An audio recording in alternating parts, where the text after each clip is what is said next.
I'm Ruth Durant Sobers, and I'm the director of Dusar Chartered Architects alongside my husband, who is the managing director.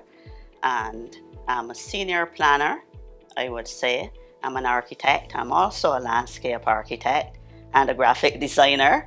So those fields complement one another.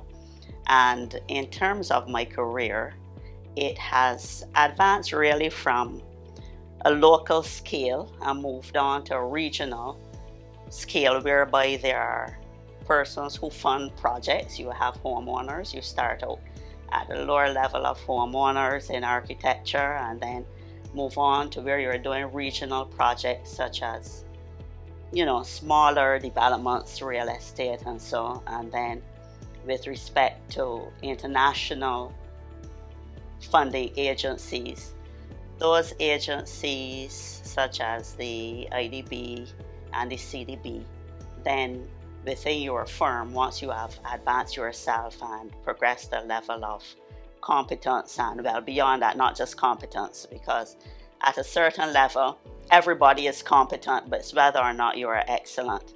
And so that excellence, then you might be invited to do internationally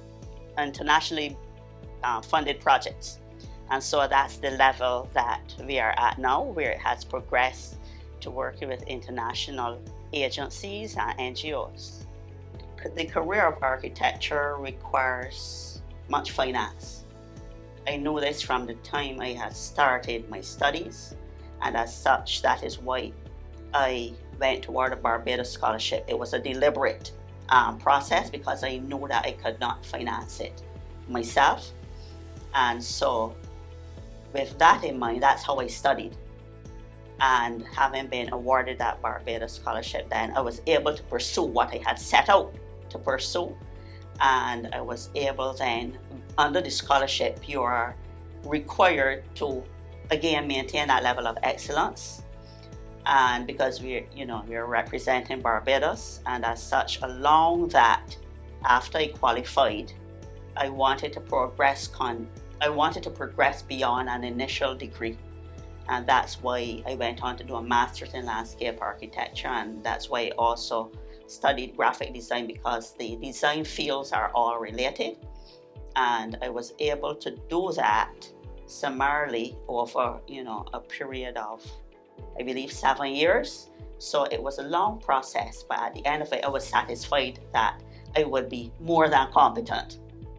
The nomination, it was who nominated me that was most important to me, which was one of our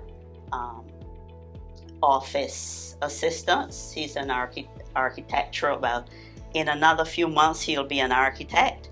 And I felt privileged because it was not a female but a male who said, I recognize again that you have pushed the boundaries and that you are someone who I could emulate.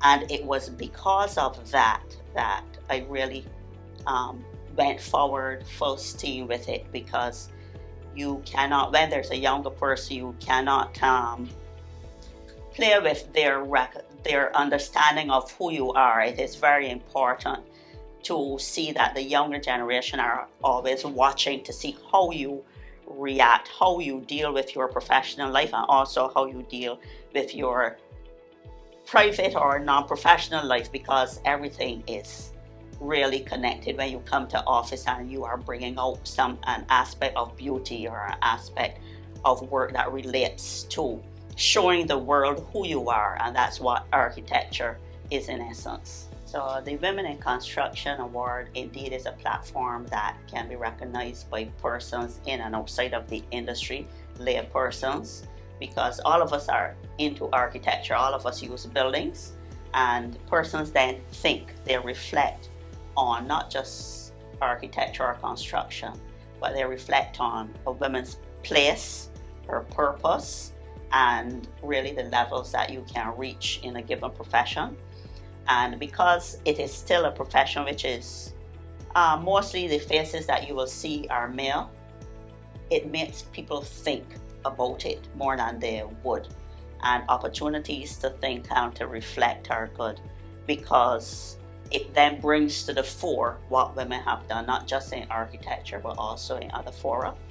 And because we have, as I thought about it, social media is one of the main platforms where youth learn.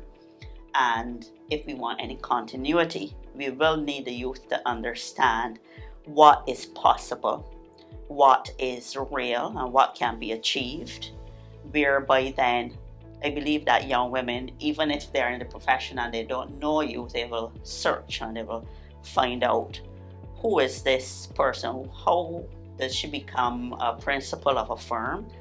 What types of projects does she do? And how does she represent herself? So when they see you across the board in different aspects or avenues, whereby, as I said, I used to teach also at the Barbados Community College, they have more confidence, I would say. It makes them more confident that they too can do it.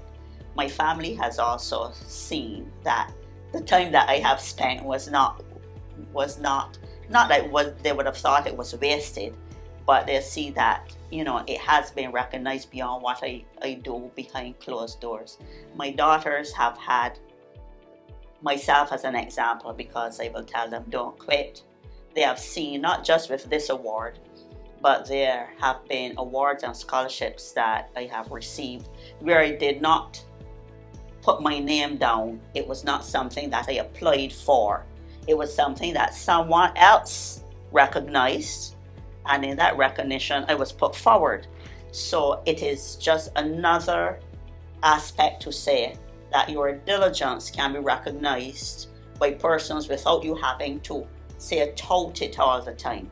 That there are persons always watching, and whether it's in your family or community or in your profession, persons will watch, and your example then can be emulated.